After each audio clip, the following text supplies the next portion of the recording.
What's up, Jet fans? Welcome to the show. It's been a huge week, basically since Friday for the New York Jets. And if you're a Knicks fan, even bigger weekend for you as Knicks have gone on to the second round of the playoffs.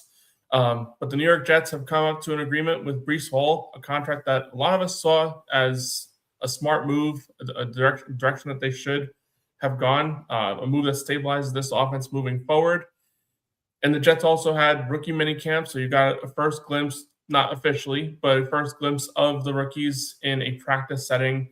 Got to hear them in post-practice press conferences, so you get to see their first reaction after a practice-like atmosphere. Before we get into anything, though, if you could do me a huge favor, hit that like button, subscribe to the channel if you're new to the show. We appreciate you for joining. Dom, what are your first initial thoughts as we let's start with the Breece Hall situation? 3 years, $45 million. What are your thoughts on this contract? I thought it was a no-brainer. Bring the best player on that offense back to the field. You know what I'm saying? We got him locked up with. I know it's a guaranteed 2 with an option for 3 or something like that. But love the deal. Love how Muji's moving. I mean, this guy practically signed every draft, almost every player in the draft, right? I think the only one that I didn't see, maybe it's been updated, but I think Omar Cooper is the only one that has yet to sign. Yeah, I mean, this guy's moving, but the whole Breece Hall thing, man, I thought it was brilliant, bringing him back, get rid of the noise before June, July comes along. You know what I'm saying? Everybody's got a clear head, and I'm happy for Breece coming back. You know, he's one of our own. You pay your own. You're showing good. You know, it's good management, man. Let's put it that way. Yeah, and let's be real. I mean, the Jets, that is a good philosophy. When you get good players, you want to sign them back. Problem is the Jets have struggled in the getting good players department. The few that they did re-sign, obviously, Sauce Gardner, Quentin Williams are now gone. But Garrett Wilson is here for the long term. Breece Hall is down here for the long term. Starting to get a little bit of a, that next cycle of these players. Obviously, a whole brand new rookie class, including last year's. So, starting to get the looks of a real foundation. And what the Breece Hall contract really does, the biggest thing I think it does is you look at this offense as a whole, and I think the entire offensive line is signed for the next 2 years.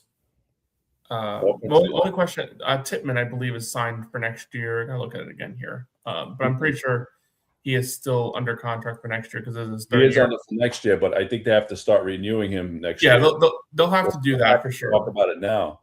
But as we talk right now, though, you got both tackles, both guards, and even Myers is all on two-year contracts or more.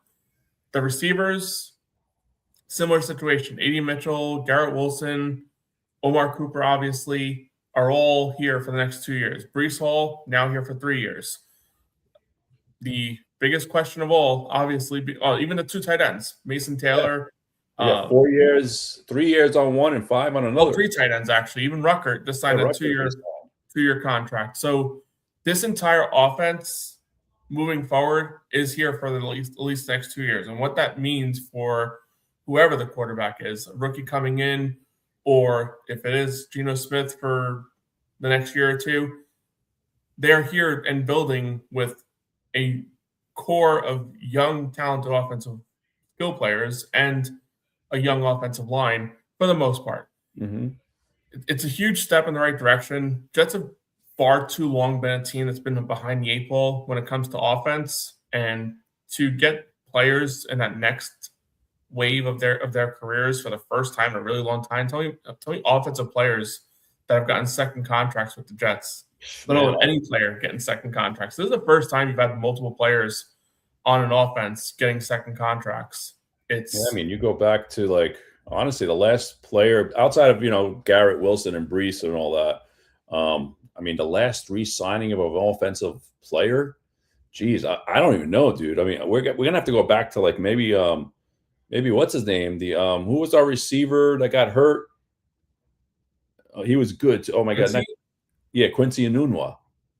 I think he was the last one that was any good that got signed, and then he flaked out after that. So, I mean, I wouldn't even say some lineman, but I don't know, dude. I think that was the last offensive player. Definitely not skill players. No, I can tell you that right now. Yeah. they have not locked in the department of re-signing a skill player to a true contract, not like a restructure or anything like that. I'm talking like a true like extension. It's been a long time. Yeah, and before that, it was, remember, like Quincy Williams finally got signed. Not Quincy Williams, Quinnen Williams. He got signed, but when was before that? I mean, yeah, on the defense, it was a big problem on the defense side of the ball as well.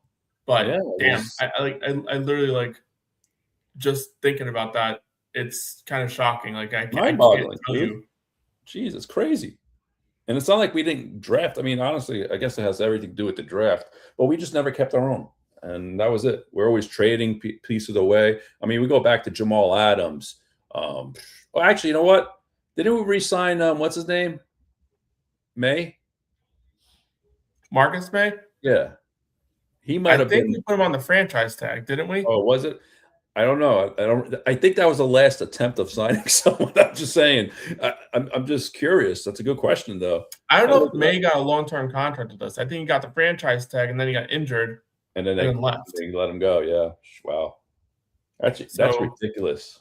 I mean, I know Quinnen Williams was the first player in like a long time to get a second contract with the Jets. So I think I'm pretty sure Marcus May did not get that second contract. Damn, this is crazy. I'm think about the diamonds in the rough, right? You had Huff. We didn't do it for. Robbie Anderson, skilled player. We didn't do it for. Remember? He was undrafted, Robbie Anderson, wasn't he? Yeah. And I mean, he had great chemistry with Sam. Didn't sign him. I mean, dude, I don't even know. I really do not know. But it looks like they're rewrite. I mean, they're going in a whole different direction, and that's why I feel like for the first time at least their head office, like besides Aaron Glenn and coaching staff, but like Muji and company, man, it looks like they know exactly what they're doing. Yeah, I mean, again, I think it screams stability on offense, and whoever the quarterback isn't going to have the same problem that Sam Darnold had coming into the league. No, that's for sure. Good luck, bud. Sam wasn't given that chance, huh? Just, like especially Sam Darnold's situation being like, I think the second youngest quarterback to start an opener, like behind only Drew Bledsoe, and being put out there saying, "Hey, go save us, figure it out." And not going to be like that the second time, or the third time, they would say. Yeah. Zach Wilson, I would say, like, didn't matter what the hell you put around that kid. It was doomed for failure. Yeah. He even went to one of the best offensive minds in the league, and Sean Payton. That's one guy he couldn't do it. Even went with, what's his name, in Miami? McDaniel, he was with Miami but that was Tua played a full year over there. Actually, no, he didn't. Because Quinn Ewers finished the year. Yeah. Quinn Ewers got more water boy than Zach Wilson. He was the water boy, dude. That was a crazy contract. I remember, like talking about on the AFC show that I do on the weekends, and just telling the guys, like, how the hell, like, what's Miami do? I know quarterback's like a prime position, so on and so forth. But what the hell is Miami thinking signing Zach Wilson to a $5 million contract? I don't know, man. It's just like how Indianapolis Colts signed, what's his name? Our guy Clemens. What are you getting? $6 million, a 3-year deal, $18 million? Yeah, whatever it was. I know we talked about it a few weeks ago too. And crazy, man. Whatever the number was insane. And they may see something that we didn't have. I don't know. We'll see. I don't know what they saw, but it's silly money. But back to the brief stuff. I know he spoke to the media. I don't know if you caught his interview and stuff like that. Saying a lot of the right things. How he always wanted to be here, so on and so forth. I mean, obviously money talks, but it was but did you hear about that clause in his contract though? Clause in his contract about what? He can't go tweeting no more on Twitter. He was already on Twitter the other day, so it's obviously he's already in breach of contract on that one. No, for sure. Oh man, but honestly, I think it's a great move by the Jets. Like you said itself. I mean, for the next 2 years, we're locked in. We're locked into our next quarterback that's going to come in. And who knows, man? Maybe he's sitting on that bench, dude. We don't know. Anyway, let's get into that now too. Rookie mini camp kicked off last weekend, and again, as I mentioned earlier, first opportunity to hear these guys after obviously we heard them after they were drafted, but first time listening to them after a practice type setting. And let's get right into the guy that you're over here ready to kind of go about in Cade Klubnik. Saying all the right things, obviously, and this isn't me putting him in any sort of tier category crap, and I know we just talked about Zach Wilson, but I feel like him at the podium in his first press conference probably gave more than Zach Wilson ever gave in a press conference type setting. I agree. From a leadership standpoint, he just seems like a guy that knows what it takes to be a leader, a guy that, he's going to do, you get the vibe that he's going to do whatever he can to succeed in this league.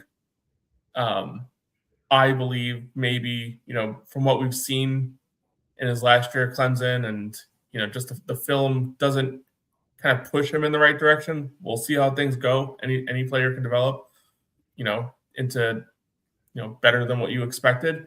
But, I mean, the fact that he's in a hotel for a training camp and organizing for players to meet him up in a small hotel gym. I don't know if you've been to many hotel gyms. They're not big.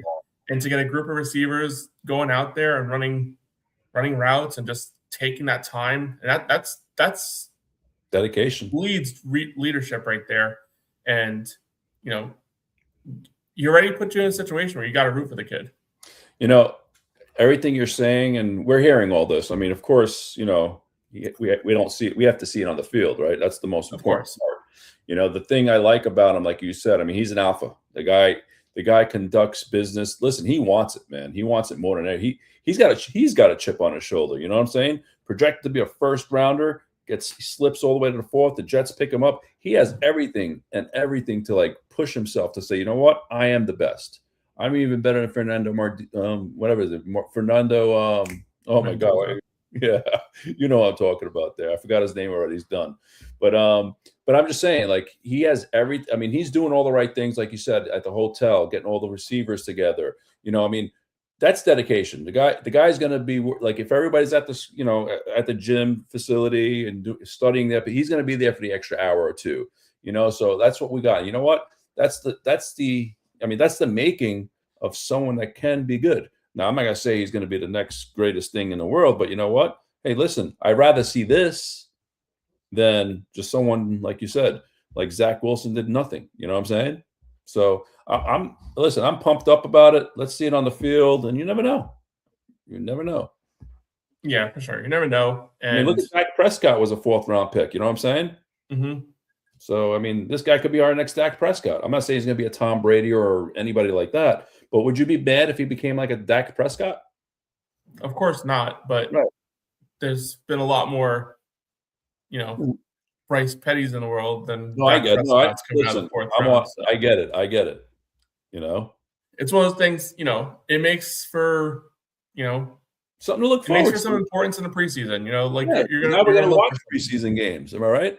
Mm-hmm. You're going to be all Klubnik up.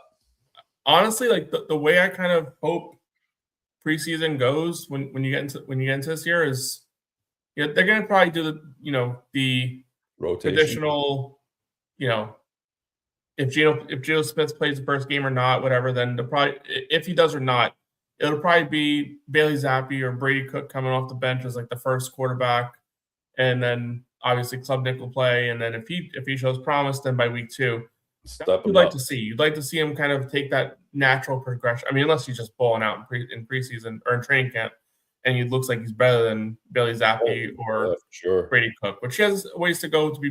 Not saying Bailey Zappi is anything special, but he has in-game experience. Yeah, he has experience in this league, so it'll take some.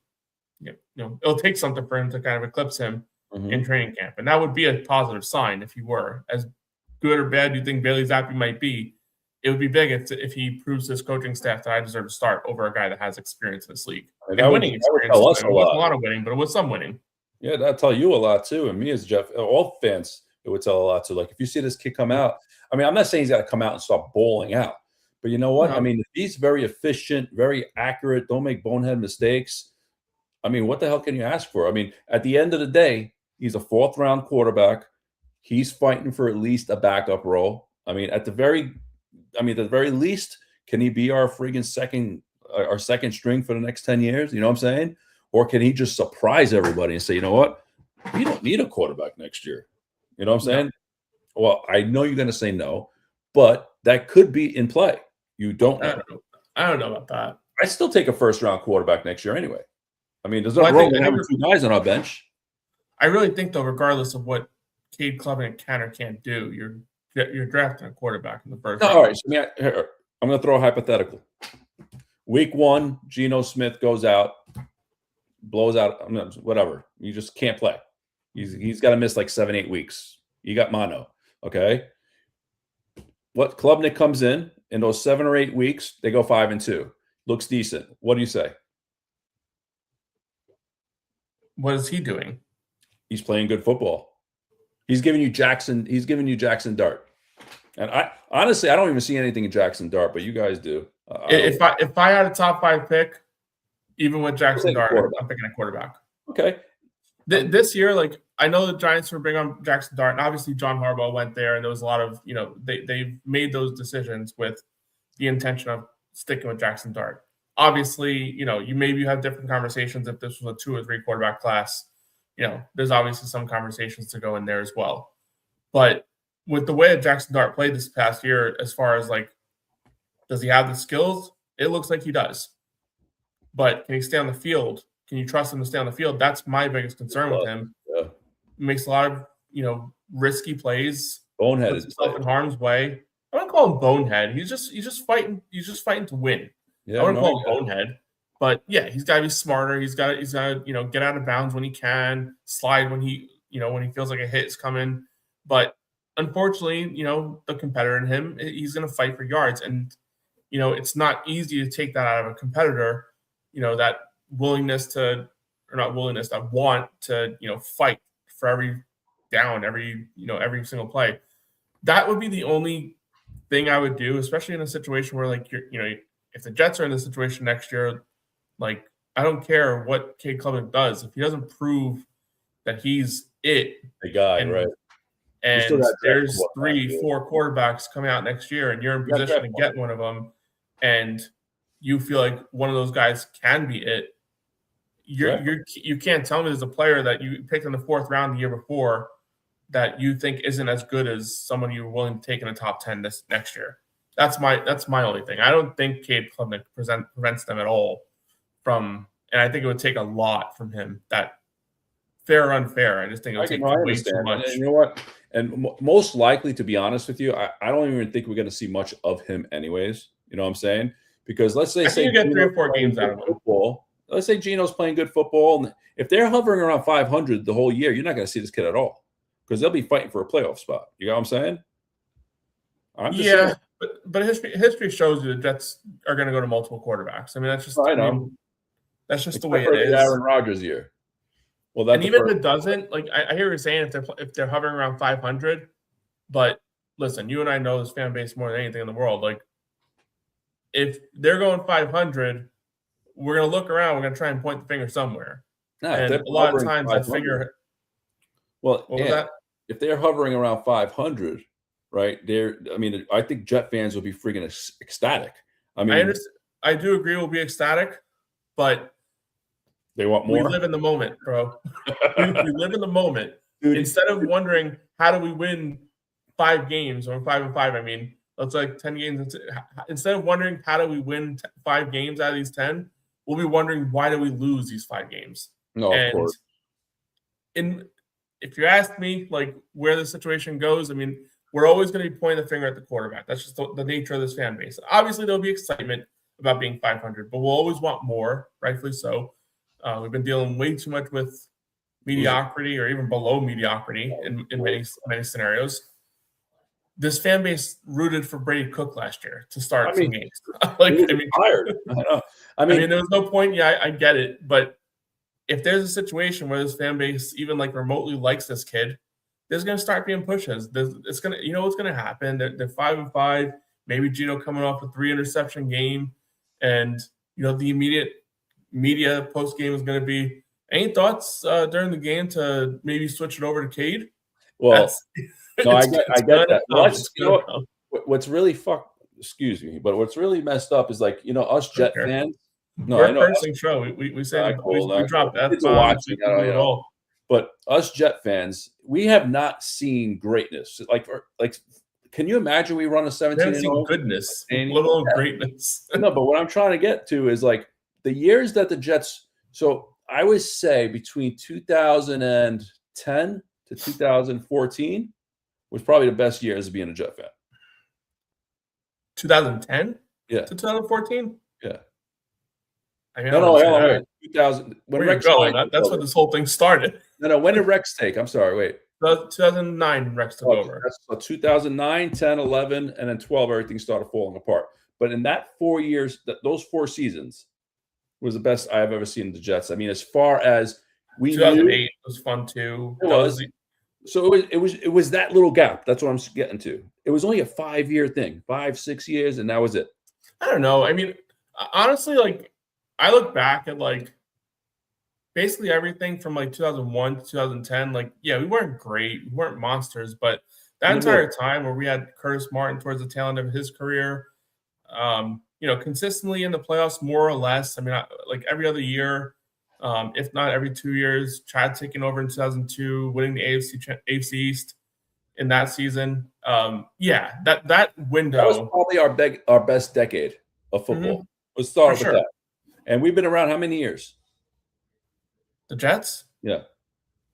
What, since 62, I think it was, or something like that? Think about this for a second. Now, here's where it gets crazy.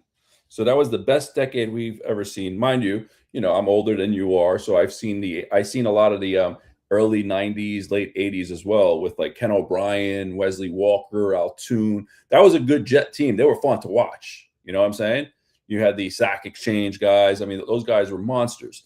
But like they've always went in these little spurts and little pockets where they were really good, but never good enough. You got what I'm saying?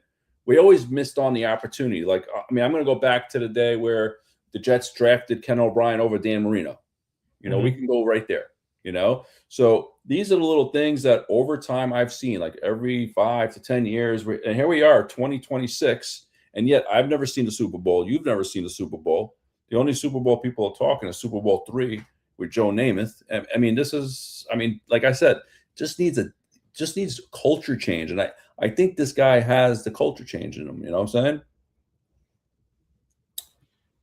Who are you saying has a culture change? I think Muji's got the right pedigree to change this whole fucking thing around. I mean, I think Muji comes from, an organization in Denver where, they've turned things around pretty quickly. I mean, they were also, in the midst of a long ass playoff drought too. I think they were second or third on the list before they made the playoffs a couple of years ago. So, they were in the midst of a long playoff drought similar to ours. That was, kind of reaching the point of, laughability a little bit. But he's seen what it takes to turn it around. He's seen what it takes to, go through the process of a draft class with multiple quarterbacks in it. Obviously the Bo Nix draft, he was there for that. The evaluation process of multiple quarterbacks, and they got the 6th best one, but they're making it work with obviously Sean Payton. That has a lot to do with that. We don't necessarily have a Sean Payton in our building, so that makes things a little bit difficult. But he's seen the process firsthand, and that was a big reason why obviously Aaron Glenn and this organization brought him in from without much experience, very young front office guy. They took a shot with someone who has been around that already, and they're going to see where it goes from here. They tried doing the same thing with Joe Douglas. But Dane's with you on this. 2030 is going to be our decade. So it needs to be, man, because you know what? We're waiting for greatness, dude. I mean, come on. Listen, between this year and then next year, let me tell you something. Next year has to be the year that sets up everything. I mean, you got to be a complete fool. And that's why I want Aaron Glenn either to shit or get off the pot. Because you know what? We cannot go into next year not knowing that Aaron Glenn's the guy, and that is I think we'll either know or we won't know. I think it's clear as day on that. Dude, if they win 7 he games, he just never earned himself his spot. You know what I'm saying? I mean, if he goes 7-10, let's say, and it's like, you watching him and coaching all that, and you're not convinced, you got to let him go. Woody has to let him go. If he's not convinced, he cannot be in charge of picking the next 3 first-round picks and spending $140 million in cap space. Just cannot be the guy unless you are sure he's the guy. I borderline agree with you. I mean, 7-10 is a big bump. I'm not sold. Agree, I'm not sold. Here's my honest opinion. I don't think they get 7 wins. I just don't think that happens. So I think that kind of shortens things up a little bit. I think 7 wins is kind of like that, the Mendoza line, like as you would say, like, does he need to hit this mark to prove he's there? I think if he gets to 7 wins, more likely than not, he probably proved along the way that, he's made good decisions. Better decision. It just comes down to it almost at that point. It almost comes down to style points. If they go 7-10, again, I think he's probably here. But if they go 7-10 and it's 5 of the 10 losses are by double digits and blowouts, there's concern there. Can we blow someone out? Somewhere along this. I mean, it's got to happen. That's another step in that direction. Obviously, like they're far away from getting to that point. You just got to get wins where you can. But yeah, I'm kind of with you. Like I wanted to prove that he belongs to be here. I just honestly today don't believe that's. No, I mean he's showed us nothing so far. I mean, listen, if this is all right, unless this was a plan, if this was an absolute plan, listen, we got to gut this roster and start from nothing. I'm not saying that last year was an excuse for anything, but you know what? This is not an excuse this year. You better show us something this year. We just changed this whole team around. Like we were talking the other day, they have 11 or 12 new starters on this team. Maybe more than that, Anthony. I mean, how many more from last year when we started September, I forgot what it was, September 11th it was started, or was it 9th? Whatever it was. Yeah. Week 1 of last year to week 1 of this year, how many new faces are starting on this team? That's the question we need to answer. I mean, on defense alone, there's a major uphaul. I mean, think about the starting 11 on both sides of the ball. I mean, so Minkah Fitzpatrick, Dane Belton are probably your primary 2. Those are new starters. Right. Even if you consider Malachi Moore, even if he's like your third safety, whatever, all new starters. Brandon Stevens was already there. On the other side, you have either Azarius Thomas. That's number 3. Because you know what? He wasn't that starter. Because Sauce was the starter. Right.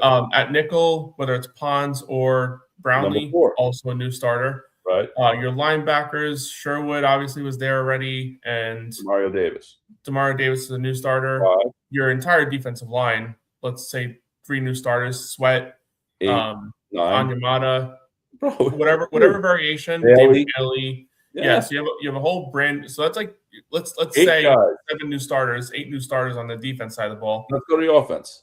Offense been pretty consistent. I mean, you still got Myers at center. I mean, I know he wasn't necessarily supposed to start because it's supposed to be Tittman, but we'll leave it at Myers. We'll call that Tittman. Obviously, still there. So the offensive line's intact. Left guard new. Yeah, that's right. Okay. The left guard's new. Quarterback new. The one there. Receivers, you got a new A.D. Mitchell's new. You got Omar Cooper's new. And quarterback. So yeah, you're talking 12, 13, I think we got to. Think about that from last year's opening day roster to this year. So now you have to also eliminate things, right? All right, we were that bad, okay? How much it cannot get any worse than what it was last year. There's no way. Listen, I don't care how bad Geno Smith could be. Even him last year was better than Justin Fields last year. Okay, we would have won maybe 5 games, 6 games with him. I'm just saying. Well, we would have won the Denver game. Oh yeah, but I'm just saying. For every game that Geno will win for you, he'll throw a few picks. That's the one thing I say about Justin Fields when he was out there. He wasn't throwing the ball, so he wasn't throwing picks. Geno Smith's a little bit of a risk taker. He's had one interception all year. I think it was really low. I remember when he got benched. When he got benched in the middle of the year, I think he still had no interceptions or something. Bro, what was that game he threw against Denver? 12 yards? The whole game? dude. Like, I think he had something like 5 games where he threw under like 125 yards or some shit like that. dude, It's I just, could have done better than that, it's and I'm not crazy. even a quarterback. It's You know what I'm crazy. saying? I Dude, just like, don't understand it. I don't know. Anyway, that's long story short. But my point is that just by default, a la carte, meaning plain gut the roster, put new starters out there. The only thing I'm a little worried about is the chemistry part on the defense. Like, how long is it going to take for them to actually settle in? You got what I'm saying? It may take 4 or 5 weeks, you know? Well, But the one thing that we all got to understand is that this isn't a big reason why this defense struggled last year is because Aaron Glenn, this isn't a Robert Saleh defense where it's just, set yourself up and attack. So set yourself up and attack. This is a defense where you have to be smart. You have to be intelligent. That's why a big reason why they needed to bring in some veteran guys. Minkah Fitzpatrick, obviously, in the back end, Mario Davis in the middle, guys that are familiar with Aaron Glenn's system, and Onyemata in the middle. He needed guys that understand and have some veteran experience in order to operate this thing. Jamian Sherwood, no disrespect, I just didn't think he had the football intellect to be able to be that guy in the middle and organize, 10 guys around him.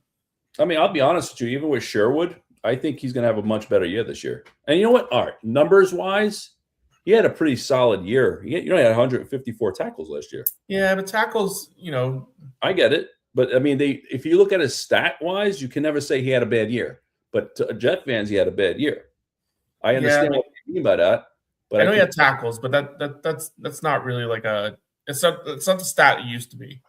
You know what I mean? Like, you had guys like Jonathan Vilma getting 100-something tackles a year, and the guy was flying around the field and, making plays at or near the line of scrimmage. Jamin Sherwood gets credited for tackles, and he's tackling guys like he can't stop the run 10 yards down the field. Yeah. That's his stats are almost an indictment against him, because a big reason why he was getting so many tackles because he's on the field this whole time when teams are running 5 or 10 yard runs every single play, and they're not getting off the field. From that aspect, he was like the one guy that was there, and he's going to benefit from this Jets defensive line becoming bigger as well. He's going to benefit from having Demario Davis next to him. I think that's why the Jets didn't really make that next move at a secondary linebacker, because they're already paying this guy. You're not going to cut him. Might as well make use out of him and see what happens. Out in 2027. Yeah, that's where I thought, and we can, say what we want, whatever. That's kind of a big reason why I thought Arvell Reese was a good option there, because if Sherwood doesn't work out, you have Arvell Reese who can still play there. And if he does work out, then Arvell Reese needs to accelerate his path on being a pass rusher. Giants are doing what I thought the Jets should have done. They're going to start him off at linebacker and make him work his way into a pass rusher. But we'll see. I mean, off-ball linebacker isn't a premium position. That's why he didn't go number 2 overall. If James Sherwood could turn this thing around and play some good football this year, it wouldn't be that bad. He earns that third year. He's a young guy too, and he's still young too. And we got him on the contract for 3 total years, right? It was 3-year deal he signed, so we got him under this year and next year. Same kind of contract Brees signed. 3-year, 45. They have an out after 2 years. So again, this is the year for him to either put up or shut up, or he's gone next year. Because I think next year, I'm pulling it up right now. Next year, the Jets can. So his cap number is $19 million. The Jets can cut him. They'd take on $7.5 million in dead cap. It'd save about $12 million. So it worth it. Depends. Might be worth it. Yeah, it depends. I mean, it's one of those situations similar to Justin Fields, like where you don't have to cut him. You can keep him around, whatever, and then maybe someone sends you a 6th-round pick, 5th-round pick, anything for him, just to get him off the books. If he balls out, there's no discussion about this. That's all we got to say. And he might be able to ball out, bro. Understanding you got Demario Davis, they can make him a lot better. Obviously, there's other rookies out there. Sadiq. Sadiq is a freak. Did you watch that guy? Better kicker or quarterback in 2. You can only have one. Oh, well, we definitely need a better kicker now. We have a crappy kicker. What's his name? Young Yu, whatever his name is over there. Well, no, we got the guy from BYU. I forget his name. Is he better than who we got? Yu, whatever his name is. He's on Cade York. Yeah, okay, in New York. There you go. Yeah, I mean, I don't know. I don't scout kickers in college, so I don't have the answer on that. But I mean, listen, we saw what this coaching staff was able to do with a punter. If they can make that same, With a kicker, can you imagine work with a kicker as a Jeez. rookie? I mean, that's building out your team in a different way. I mean, how long has it been the Jets have struggled with the kicking game? What's our special teams coordinator's name? Chris Banjo. Yeah, bro. If he has another dynamite year this year, bro, he'd probably be our next head coach. Yeah. Farron. I think it's Will Farron from BYU. It is Farron. Yeah. So I don't know. I'm not overly concerned with the kicker position yet. I mean, I'm concerned from the standpoint of we need one because this team's obviously going to be in close games. You would expect we're going to need a kicker to hit a field goal to win the game. I don't know why they didn't try to bring back what's his name over there. I don't know. Yeah. I think just to get younger at the position, probably, because again, another year. You know what I'm saying? I know, but they probably had this intention the whole time. Get a couple of young kickers, have them compete in camp. If one sticks, fine. If not, then you're fucked. Basically, yeah. I mean, it's been like that for a while. Even Cade York is not someone you feel confident with. I think his career got rid of some really good kickers. You know, Jets are desperate for kicking help. I mean, ever since Myers left, it's been just like a revolving door. Not only Myers, who else left? We had Myers. We had what's Falk left? I mean, that guy he's kicking like this for years. Yeah, I mean, how do you get rid of these guys, man? Come on, you got to hold on to them. I think he missed one field goal last year, and it was an extra point or something. Yeah, it was like he missed like a 57 or 58 yarder. Oh yeah, that's right. He hit a 55 yarder or something like that too. Yeah, to win against Atlanta. Yeah, well, that cost us Fernando. No, it didn't. A lot of people say that. So it's such a ridiculous conversation. Why is that? Because if Oakland had even the slightest thought, what happened? We would have had the first pick of the draft. Yeah, but that's only because Oakland won the last game of the year. But you have to also consider the strength of schedule then. That changes everything. Because of Atlanta Falcons. They would have lost. Their strength of schedule would have went up. Yeah. Oh, it's the other way around. You're right. Yeah. Whatever. Who cares? Anyway, it's done. I don't want to talk about that anymore. And again, the Raiders wouldn't have – if the Raiders had to lose to get the first pick in that last game of the year, they are benching everybody. They're literally like – bro, have some wine. Ching, ching. I got water. Oh, you're not drinking? Being healthy. Oh, healthy, yeah. I hear you. Health is key, man. No, it is, bro. What's going to get us to Treasure Island this year? Yeah. Being healthy. Until Treasure Island. Yeah. So you got all your situation figured out there. Did you ever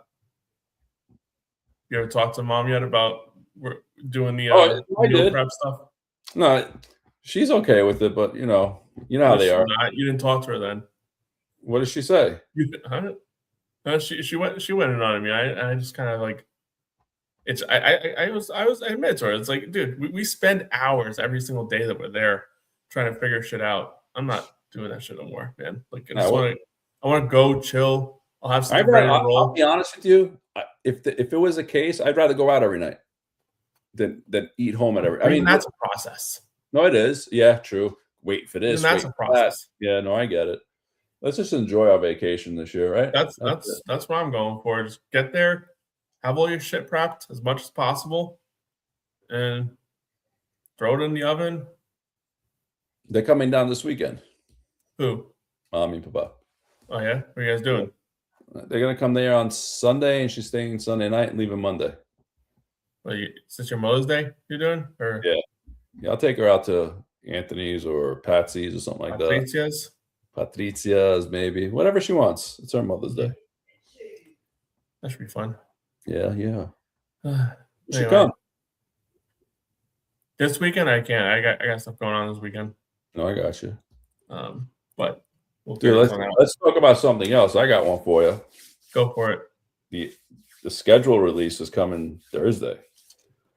There's already some leaks out there. There's 2 rumored games that the Jets will have the first week. One is Tennessee Titans or New England Patriots, I heard. I'd rather have the Titans week 1, dude. I think that's what it's going to be. I don't see the Patriots. It's just weird. I mean, yeah. I didn't want the Titans. I just wanted like a normal, like, why can't we just play the Dolphins week 1? You know what I mean? Like, why the fuck can't we just like that's the thing. Like every year. Actually, if you think about it, Tennessee, I mean, that'd be a pretty good game. You think we get mopped? That's in Tennessee too. No, I don't right? think anybody's getting mopped. I don't think anybody's doing mopping. But I don't know. That's what I heard. Rossini will be flipping the coin at the beginning. Yeah, buddy. Like, I don't know. Like, I mean, it would be funny, like, if the Jets did beat the Patriots. Just like go out there and beat the Patriots in the first week of the year. No, it's not happening. Bro, our heads would be turning, dude. Bro, Jet fans will be going nuts if that happened. I just mean with all the. Oh, we got our guy. We got our guy. We got a team. We got a team. And then come out week 2, they'll freaking lose a game to Arizona. Yeah. That's just the same old Jets, though. They'll freaking beat the Patriots week 1 and lose to Arizona week 2. It's crazy. No, I think the opening game is going to be Tennessee. I think it's like kind of foregone conclusion at this point. I was wishing that was like week 4 or 5 so we could all go to that. That would be fun. I went week 2 a couple of years ago. It was a lot of fun. I know, but this would be fun. Like now we could rate, like if it wasn't week 1, I mean, we'll find out. Maybe it can happen. I don't know. But it'd be fun. Week 1? Yeah. What's wrong with week 1? A lot of people are already making the trip out there. I understand. I usually like week 4 or 5, like October time. It's so nice, man. It's a little cooler weather out. You know what I'm saying? It was beautiful when we went out there in September. It was? Oh, yeah. Like, how was the weather at night? I mean, I didn't feel like it was hot. It's a little north of here, Dom. So it's not like it's not like Florida heat. Like Florida, yeah. I know, I hear you. So it's about like I want to say it's about a 2-hour flight from where we were at. So I think it's like a 10-hour drive north, and then obviously west. We'll take a Winnebago. We'll get a big Jets bus and we go. We'll meet it. We'll pick up all the Florida Jet guys and we'll just get up there and we go. Me and Crystal did it. Was a 2-hour flight and nice and easy. Nice and easy. The airport was like 30 minutes from downtown, not even. So we rented whatever. Probably should have Ubered now in hindsight because you're not driving anywhere there. I think we drove like one day to get some groceries, and then the rest of it was just walking back and forth to downtown. Because that's cool. You had a good time. Oh yeah, I recommend it for anybody. I don't know if you're into country or whatever, but I mean, if you don't like country, I like some of it. I like the newer age stuff. I don't like the old. Well, yeah, that's what it all is. So I mean, obviously they have some of the twangy stuff too, obviously, because it's Tennessee. But you just go down there. There's bar hopping, and when we went, it was Gotham City crew was out there. Oh yeah, they did the Gotham City bar hop, where basically started like around noon. I think it was around noon we started, and they went to like 6 different bars over the course of 8 hours. And was the game the last bar? What was that? Was the game the day before or after? Or the bar hop? It was the bar hop was the night before. Oh, so you guys! Oh my God, you guys must have been trashed. We got pretty good, but it wasn't terrible because you know what it is when you're on vacation. Like it's a different story. I mean, obviously anybody can get trashed and plastered. Yeah, I hear what you're saying. You could be limping into the game the following day, but no, me and Crystal, we were ready to roll. We got up and went to the Gotham City tailgate, and met up with Claudio, the guy that runs Gotham City crew and everything like that. But no, they did an outstanding job, dude. It was, I mean, obviously, like, when you go to an opening type of game situation like that, the streets were flooded with Jet fans. You heard Jet chants like everywhere you turn around. Why, you know what? That's why I might consider doing it this year, dude. Maybe that's something to do, bro. Let's talk about it. Well, we'll see what happens when they drop the release of the schedule, right? And then next week, what we should do is predictions, bro. I'm eyeing Early either. prediction. What was that? We'll do early predictions next week with the schedule. Yeah, we can do that because it makes a little more sense to do it. Like, Yeah. what's your like non-schedule release prediction win wise? Non-schedule, just knowing who we're playing, like record wise. Mm-hmm. Oh God, I really do see. Listen, I see the floor 6 wins. The floor ceiling, 6 wins. Floor 6 wins. I really do, bro. We got Miami twice. We have Miami twice. We have Arizona. We have Tennessee. I mean, listen, we got Cleveland. We got teams we could play, bro, and win. I'm not saying they're going to win all those games because you know how that goes. Yeah, but I know that's a couple surprises in there too, you know. But yeah, but I do. All right, listen, and it's not. they're going to lose a lot more games that they should win than win games that they shouldn't win. No, I get it, but I would say my floor is 6 wins. My ceiling is 9. I'm thinking 6 to 9. I don't think they make it to playoffs either. I think 9 and 8 don't get them in there either. But I'm just saying. I'm saying the floor is 4. You say the floor is 4?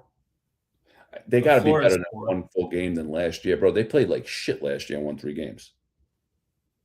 Yeah, I understand that. But they got much better players, dude. You know what the problem is though? And there's also a weaker schedule too. I still don't know that Aaron Glenn can coach football. Like, that's a problem. That's why they brought in friggin' Reich, dude. I'm telling you. I'll tell you right now. I think that Reich hire was not only because he's an offensive mind, blah blah blah. But I'll tell you right now, if they go start off like 0-4 and 0-5, dude, he's gone. Woody Johnson's gonna pull the trigger. Reich is gonna take over right in midseason. But I'm not saying that says anything. I don't see the point in that either. But anyway, floor for me. I was even thinking 3. Like, I just simply don't know what to expect. Bro, there's no way. We had 3 first rounders, a whole new team. There's no way 3 with a much easier schedule. There's something to be said about that. A lot of rookies playing critical snaps, being asked to do. You know, there's also something to that. And we got the Raiders on our schedule, dude. There's no way with 3 is the week. No, it can't be, bro. The Raiders invested a lot of money into that team, and not to mention, they're still drafted the first overall quarterback. No, I get it. He's a rookie. I understand, but but you're also asking our rookies to go out there and. No, listen, I get it. I understand that, but I do really feel our floor is 6 wins. I can't see, bro. You can't win. Listen, everyone's floor is 0 wins, and everybody's ceiling is 17 wins. So, I get it. Anything can happen. You know, like 3-4 is the ceiling. It ain't 3, bro. There's no way the Jets only win 3 games next year. I mean, we could have this. I'm telling you, that's a floor. If we're sitting here in December and they won 3 games, you'd be shocked. I would be. Actually, I would. That means I would be shocked. No, I would be, because that tells me that everything that we've done to this point sucks. Let me ask you a question. Would you be more shocked of the Jets hitting my floor or the Jets hitting your ceiling? I would be more shocked if they I would be more shocked if they answer the question. Well, would you be more shocked with the Jets hitting my floor or your ceiling? Well, I had them winning 6 games, so your floor, I would be more shocked. You'd be more shocked with the Jets. All right, so that's a tough one. You're saying 3 or 9. I mean, of course, I'd be shocked if they won 9, but I think they can do it. I really do. That's only 3 more wins. I'm talking about 3 more losses. You're right in the middle. Yeah, but you're talking about the same record we had as last year, and you tell me that we didn't get any better. Because we got the same coach. Yeah, but we got a better quarterback. I think they do better than 3 wins. Like, I'm just telling you, that's the floor. I would not be shocked if we're having this conversation in December and they're at 3 wins. A lot of things that had gone wrong. Like, for instance, Geno Smith tanked or got hurt or just pews, right? Defensive players got hurt. Offensive players got hurt. That's the only way it's 3 wins, dude. Bro, no way. So you're saying there's a chance. So you're saying there's a chance. So what do you think the ceiling is? 7. I just like I said before, I just don't think I don't even think they're gonna get to 7. That's the thing. I have like very narrow gap there. I don't see it. You know, if they come out training camp and all these rookies are firing on all cylinders and always defensive acquisitions, they're all kind of just right in there. You know, DeMar Davis, I know we love the guy. He's third stint with the Jets and stuff like that. Fine. Was he But 41? He's 38, isn't he? 38, 39. He's an older Hey, player. he Can easily lose a step. No, you can. Not that I think that's going to be the case, but he is 38 years old, 39 years old, whatever his age is. So there's obviously a lot of concerns with this roster. It's not like they got out and brought in like top line players. They brought in a lot of players. They went quantity over quality in this situation. And the problem with that is you can also get a lot of players that just aren't any good. I don't think that's the case. I think they improve.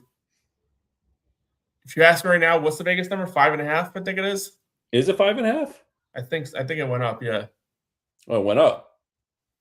Wasn't it 5.5 last year too? Or was it 4.5? No, it was 5.5 last year. 5.5 is the obviously you get different numbers from different outlets and stuff like that, but generally speaking, 5.5. You get plus 50,000 on Geno Smith MVP. Wow, I'll throw $5 at it. Hey, question. Ready for this? Yeah. So I looked at stat wise and all that. So David Bailey, his over under on the sacks 6.5. What do you think? Well, 6 3/4 actually, not even 6.5. That's weird. Oh well, because they have sacks. Yeah, that makes sense actually. What about there's 3 tackles on it though? Doesn't he get a quarter of it? Mm-mm. Oh no. No, you only get three players. I think the first 2 to make contact get the half a sack. I don't think you could have like 3 players getting a half a sack. So what do you think? Over under 6.5 or 6 3/4? Over under 6 3/4. We need 7. You better get 7. So here's this stat. So I was just looking this up. Myles Garrett, his first rookie year, how many sacks he had? I think it was around 8. 7, yeah. 7 sacks. Yeah, but that was also a terrible Cleveland team. Yeah, it was. I think they went winless that year. Oh my his rookie year. Could have been. And the following year, that was the year that they had the first pick. Because they drafted him. They lost out the following year. And then the first pick? Baker. Oh, Baker Mayfield. Shit. They had the first overall pick, back-to-back drafts. Wow. Same with Jacksonville. They had the first pick in back-to-back drafts. Get that. Bro, we could never get that. Dude, we can't even get it once. Dude, we had it for Keyshawn. That was before my memory can. I remember Keyshawn, and we traded him. You're also 13 years older than me. So, yeah. So, that was before my memory really kind of knew what the heck was going on, let alone watching the draft back then. But ever since, the Jets have been terrible, and we've never had the first pick since Keyshawn was the last time. And he's also the last wide receiver to go first overall. Cleveland had that first pick 8 times, 7 times, 6 times. I wonder what the number is. They had it 2 in a row. I know that. I know they must have had it 5 times, at least 5 times. They drafted Courtney Brown, I think it was. I remember they drafted a quarterback first overall. They drafted was it back in the day, bro. Oh, you froze.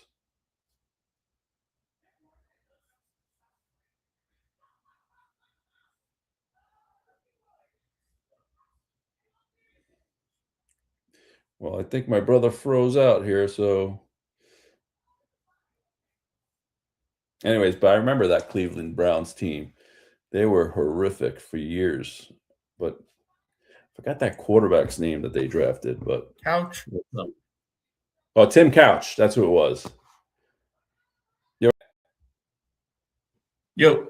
Oh, I lost you for about a good 25, 30 seconds there. Yeah, that was weird. But I think Tim Couch was the quarterback they drafted. Maybe Tim Couch. I remember that. Yes. But yeah, they've had it a bunch of times. I think we've had it in our whole history twice, and we traded one of them away. Did we? Yeah, I think so. I want to say we traded our one away. I don't know what year it was. It was definitely before Keyshawn, or maybe it was after Keyshawn. We had the first round pick and we traded it away. I'm not sure 100% though. Only once in franchise history. Mm. Keyshawn. Did we ever so hold on. But did we ever have a first round pick and trade out? No? No. Wow, dude, how horrific our franchise has been for freaking almost 60 something years. And we only had the first overall pick one time. And that was a year? No, hold on, hold on. Oh, so that was a year Manning was going to come out. Yeah, Manning was supposed to come out. So think about that for a second. Just hear me out for a second. Even it gets even wilder, right? So that was the year we finally get the first round pick. Gonna get that quarterback of a lifetime. Bro, if he would have been a Jet quarterback, we would have won Super Bowls with this guy. Okay? Especially with Parcells there, dude. Unreal. That would have been some ride we would have had. But yet, what does Parcells do? Tells Arch, well, I'm not guaranteeing your son a starting job. He's got to earn it. Guess what? Arch pulls the plug. He ain't coming out this year. And little behold, Indianapolis Colts get but now history. Let's even pause it even further than that. Okay. We've been screwed from the quarterback standpoint forever. The Colts, they have Peyton Manning first overall, Andrew Luck, and then go however many years with him, and then he gets injured. That following year, they end up completely bottoming out, get the first overall pick again, and then get another generational quarterback in Andrew Luck. We all understand what happened to Andrew Luck's career, and a lot of injuries. But he was an animal. Like, he was. The guy was the best monster. One of the best kids to come out. Dude, that kid was bro. He was an anomaly. But you know what? He brought them from the worst team in the NFL to winning the AFC South all in his first year, and losing to the freaking Ravens in a playoff game. That defense that ended up winning a Super Bowl. They owe us a favor. Colts. Yeah. We gave them Peyton Manning because of Parcells. They're gonna give us Arch. Maybe. Bro, can you listen?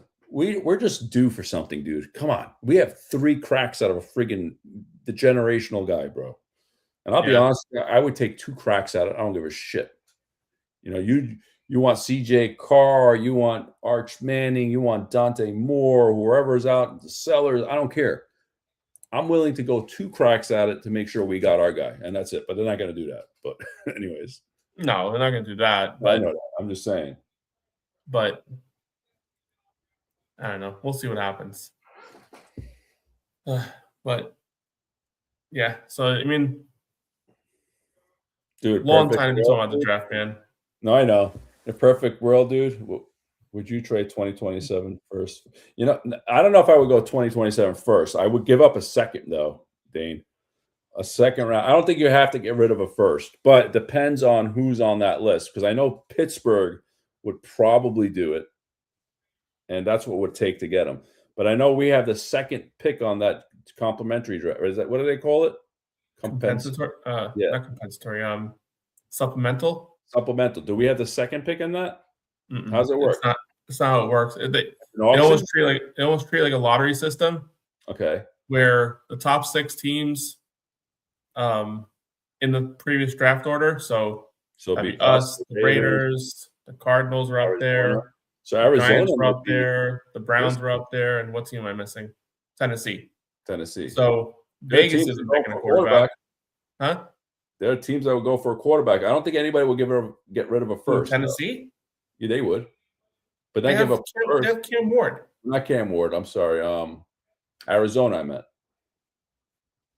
Arizona could, but don't forget they did use 3rd-round pick on Carson Beck and an early 3rd-round pick, the first pick in the 3rd round. Yeah. So you're talking about a premium asset on a quarterback. I like this kid's show, dude. I really do. I don't know if I would give rid of a first. I wouldn't give rid of a first, though. I would think of a second. I would consider the 2nd rounder, though.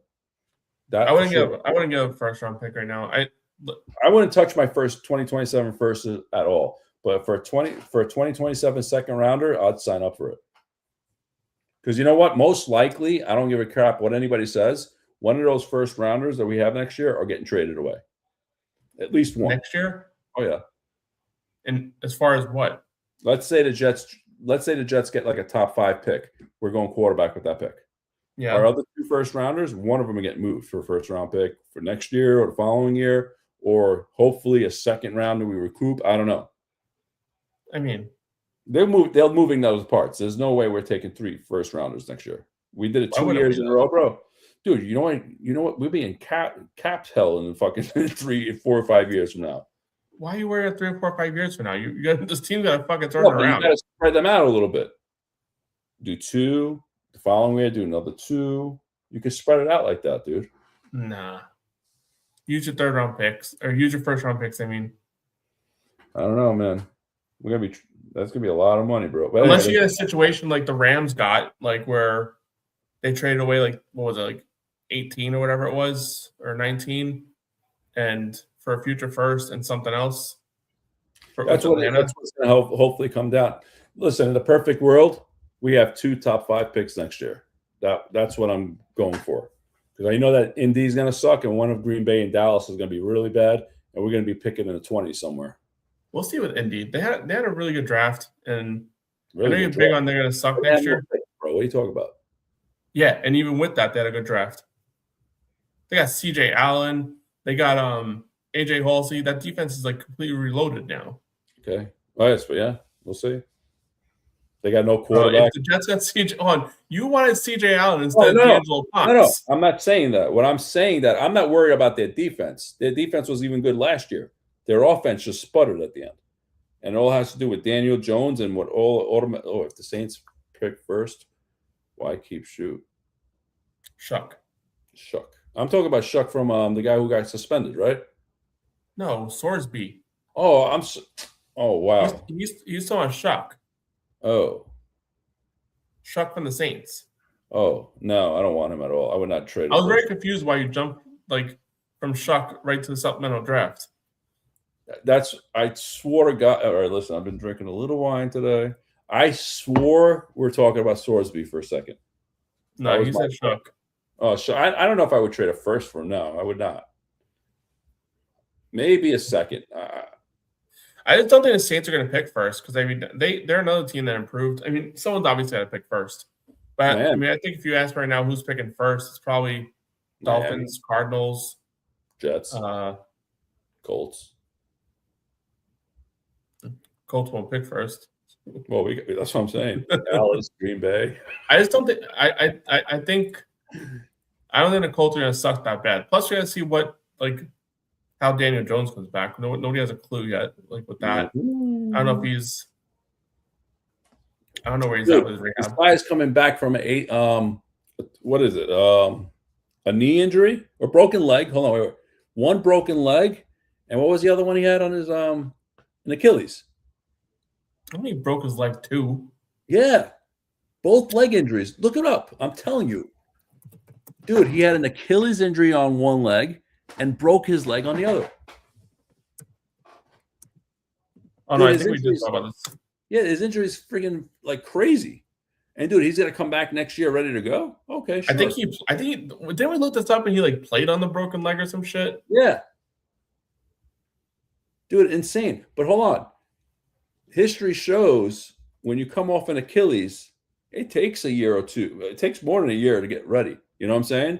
So I don't know, man. I just don't believe in listen, I'm rooting for Daniel Jones, bro. Get us our first pick, bro. That's all I'm rooting for you for. Keep on throwing those picks. Be a bonehead. I'm fine with that. He fractured his fibula earlier in the year, but he played through it for a while. Mm-hmm. So the problem is here. So the problem is, he fractured his fibula in the opposite leg, and then tore his Achilles on the other leg. So you know what happens there is because he was favoring one leg so much, and that's what happened. But you know what? Whatever, it's fine. Thank you for the 16th pick this year, and next year, thank you for the second or first round pick, the second overall or first pick. But they say he's in a really good spot. Oh yeah, sure. Of course they're gonna. Bro, he has no receivers. Bro, they got no offense. They got Pierce and Taylor. Yeah, whatever. Yeah. They pay, bro. If it's so funny the conversation, Bro, if Pierce was on the Jets, you'd be making it seem like we'd No, I'm cool with it. No. But are you scared of him? I think a lot of teams are scared of his ability down the field. All right. That's why teams are going to pay him $25, $30 million. Where was he all year? Or was he? Yeah. Look him up. Look at his stats. He had a good year last year. What are you talking about? I mean, Arlen, just look at his stats for a second. Overall for the year. Let's do this. No. Let's look at his stats. I mean, reception, yards, touchdown.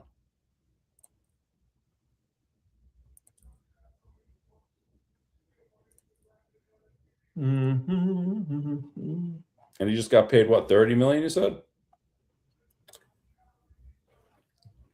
I repeat.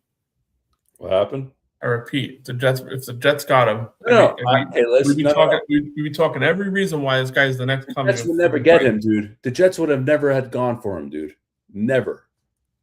Not at $30 million. They would have if he was available. He wouldn't have signed here. At $30 million, they would have never had gone for him. I can guarantee you that. So he played 15 games. Yeah. He had 47 receptions for 1,000 yards. 47. So he's more of a deep threat. 6 touchdowns. So 47 receptions. We know that, though. I'm just saying, dude. I don't know. 21 yards per catch, dude. That's fine. And he missed his quarterback for what, 6 games? We had a quarterback. What are you talking about? He had quarterbacks. I don't know. There. Who the fuck was that quarterback in that year? Rivers came back. Dude, come on. No, he came back Rivers towards the end of the year. Retirement home. Yeah, that's what I'm saying. No, he came back to play fucking. He also gave us time to rip a mock. I'm down for it, man. But the only thing is, like, I have Indy picking in the top 5. I don't care what anybody says. I have the Jets picking 3 times in the top 15. That's my prediction. I said my floor is 6 wins. We're going to win 6 games, and it's going to give us our 13th pick of the draft.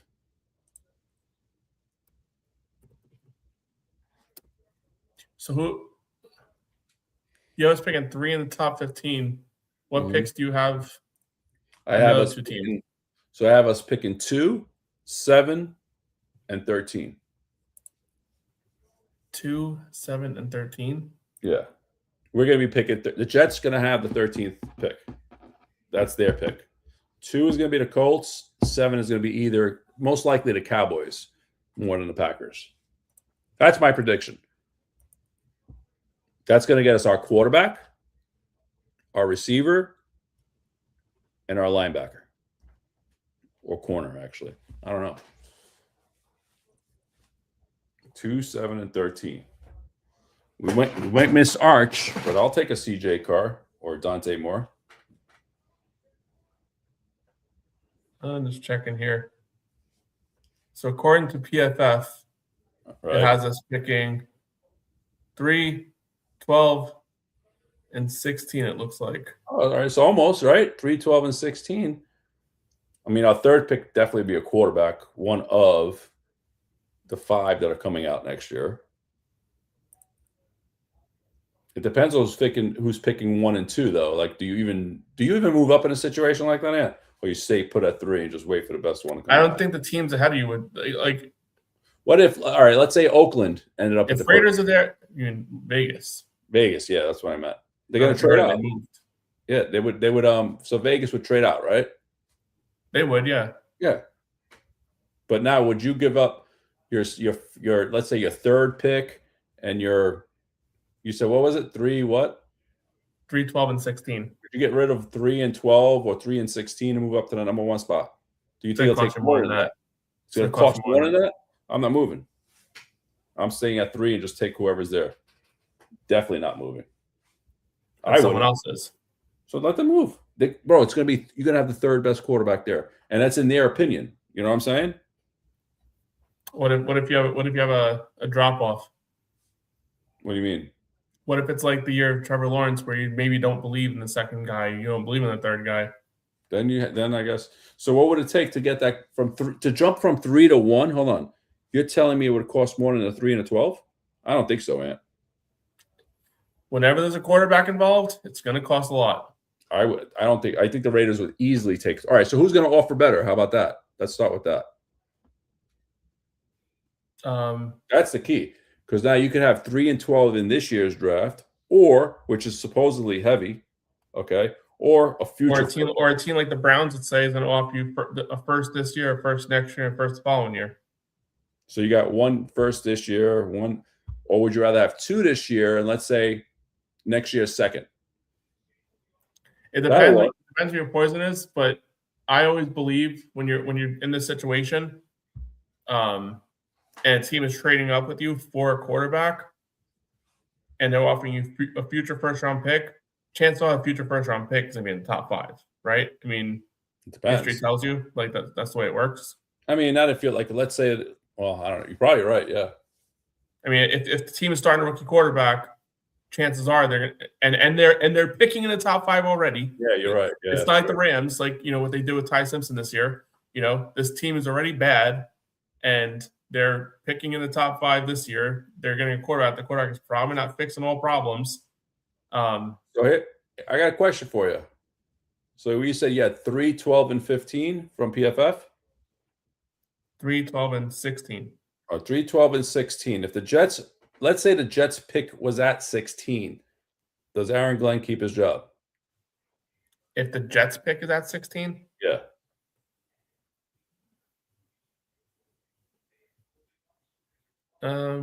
That's around 7 wins, probably. 6, 7 wins, yeah. I mean, it depends on how, though. Like you said earlier, like I said earlier, games, how do they lose the games? But whatever. It's all about style points in that situation. Yeah, true. But anyway, there's a whole year to go before we decide that. Johnny Boy. Hey, what's up, Johnny Boy? Sorry, bro. We got Will Ferrin. Will Ferrin. We got the ferret. We got some Will Ferrin talking earlier in the show. Johnny Boy, thank you for joining. Appreciate it, as always.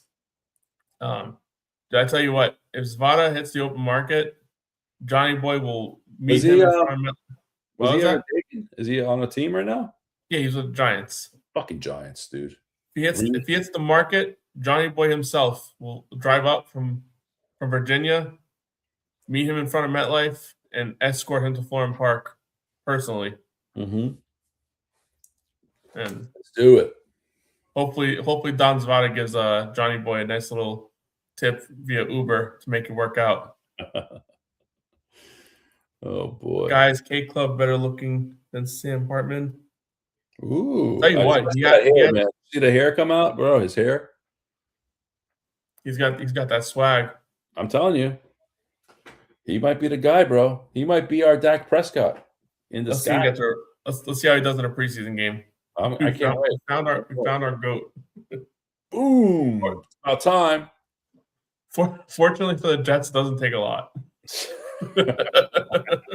and even with that, it's impossible to find. Oh, jeez. Oh man, Chad Payne. We had our goat. We fucked it up. Oh, that's quite the. Cade Klubnik is So I tell you right now, he's right, man. That is a good resemblance. The hair of Trevor Lawrence and Chad Pennington's face, dude, identical. And Chad Pennington's jersey number. Identical. Chad Pennington's jersey number too. He's following El Papa. So I got a question: who was the father and who's the mother? I think Chad gets the father role, and Trevor with the long hair gets the. Not that issues with people with long hair, but I'm just saying he's definitely got those features that lean towards that direction. Oh man, good times. Always. Well, we had another good stream, man. I went out for Milk and Smokes. Nice. Oh man, where we have come. Talking about Cade Klubnik being. What it is right now. There's nothing to talk about. He had one good practice, bro. Hold on, isn't Chad's kid named Cade? I have no fucking clue. Hold on, no, it's Cole Pennington. Another 4-letter C name. I was like, oh my god, that would actually be funny. But Trevor Lawrence and Cade did go to the same college as well. There's something there. Hey, man, you know what, though? A lot of connecting the dots here. Tell you what, Dane might be on something. He might be. He very well But you could know be. what, though? Preseason will be here shortly. We got a few months 3 to months go. though. I was 2 actually months. thinking we're like right smack dab in the middle of like the Super Bowl and preseason because Are we really? February, March, April. Now Now you May, got May, June, July. July, and then everything starts up. Usually the end of July it starts up anyway. Yeah, end of July is when the training camp. It's usually like the last week of July, like usually on the 27th, something like that. If teams do rookie no. Oh no, I think it's if you're a first time coach or if you have a rookie training camp, whatever, like where rookies have to report early. They might start like a week earlier. Doesn't One Jets Drive start soon? The episodes, the new ones. They have something coming out. Yeah, Thoughts on the usually they rookies? do it right after the draft, right? Like a few weeks after they start, like during the dead time, they'll start it. I think it starts like the end of May, beginning of June, dude. We'll That'd be see. a pretty cool. I used to get punked about that shit, but every year's the same crap. They No, I make get it. You know what? they paint a picture like this the fucking year, and then we get to the season, it's over by fucking You know what it week gives 3. us though? It gives us like creators that like to do this something to talk about every Yeah, week. So that's because otherwise, what are we going to talk about from now till then? Something we need to talk about. Well, oh, the Jets always find news anyway. I mean, who knows what's next? so Johnny with a comment here. Thoughts on the rookies working out, studying, hotel together. We talked about it a little bit earlier, and it just screams leadership from Cade's standpoint. It kind of resembles, I don't know, when Sanchez was here and he did the whole Jets West thing. Oh, when they Obviously at a much smaller scale, you just meet up with a few guys in a hotel room, but still, it shows leadership qualities that I brought this up earlier today too. It's like these are leadership qualities that Zach Wilson never showed while he was there. Listen, So we're getting the fuzzies right now with this kid, Cade. All right. no, I'm That's just what's going giving him on. credit for Yeah. fucking meeting in a gym in a hotel. Listen, It's he's good doing signs. everything right now.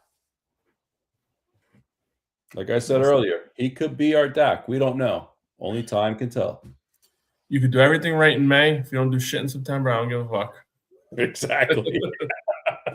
Bro, September, October, November, December, January, February. Bro, April, May was our time. You know what I'm saying? Come friggin' September, what happened? They all went on vacation. Jets the only team that routinely goes to Cancun in September. Yeah. Ah, man. But anyway, Dom, let's leave this thing off. Obviously, rookie camp underway and wrapping up here. I think that starting next week or the week after, I think it is, you get the full slate of phase 1 of the offseason workout, bleeding all the way through the middle of June. You get the entire offseason program. Then they take that 6 weeks off from mid-June to the end of July, and then from there, it's full steam ahead. Full steam ahead to the regular season. Last question here: do you think Pons could become a captain? I don't think in year 1. I think that's a lot for a rookie. To not saying he can't, but I think Davis gets the captain on a defense most likely. Offense, I think it stays with Garrett Wilson. Probably Gino gets captain as well on the offense. Is there a second guy on defense? Maybe Minka. Although I don't know if they give it to 2 first-year players, but there's not really many other players on defense you would give it to, just at first glance. Yeah, you couldn't even give it to McDonald because I don't think he deserves it. McDonald? Yeah. No, you wouldn't give it to McDonald. Minka I'm just thinking of players that would exemplify leadership qualities, and I think Minka would qualify. Minka would make sense. DeMario would definitely qualify. He's going to be leader of the defense, so you would think that. Well, Garrett had it last year. He's going to get it again. Gino would probably get it as well as a quarterback. I think Pons. Not going to give it to Brees. I know you just paid Brees, but he doesn't really exemplify captain like qualities, at least in my opinion. And then they're always going to have a special teams captain, which I don't know. Could be our punter. What's his name? McNamara. Austin McNamara. Yeah. Bro, the guy's best punter we have. Bro, he's the best punter in the league, dude. because he has to punt every freaking drive. We found the best punter. We can't find the best quarterback. Come on, it can't be that hard if we found a punter, bro. Fortunately, it's easier to find punters than quarterbacks. Yeah. You can pick them off waivers. But yeah, fun episode. Always happy we can get through all this stuff. Appreciate everyone in the chat. Figuring out the mystery of button, guys. Come on, we need y'all support. Appreciate Dane helping us with the mystery of Cade Klubnik's parents. And also I was so friggin' thrown off by Shook and Sorsby. It's been I quite the day. I don't know why I had that in my head the whole time. I kind of thought that's where you were kind of going, but I was. No, I think he knows the guy's name. Yeah. But listen, we'll see what happens. Obviously, that's another. You said, what do we got to talk about this offseason? Well, come end of June. That's in July, you said, right? They do the. Yeah, I think he has to get apply and accepted whatever by the end of June, and then the supplemental draft would be first, second week in July, which would be crazy because he'd be coming into a training camp situation with no off-season programming and stuff like that. So we'll see. It'd be interesting. I just hope his appeal works and he could get back into college and we can see. That would be the ideal situation. You want another quarterback in the pocket for next year. You don't want. I mean, not saying you would be wasting, but you'd be taking a risk for sure. I mean, on a guy. If he has a gambling addiction, it's not going away tomorrow. You know what I mean? That's the biggest concern too. But he's getting help. That's all that matters. We all pulling for him.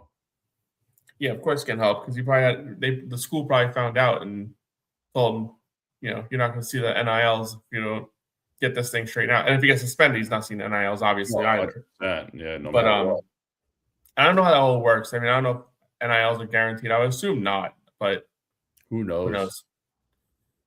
It's a world we're just starting to get into. No. But anyway, again, appreciate everyone for joining. Hit the like button, subscribe, bang. and let's go Jets. Go Jets.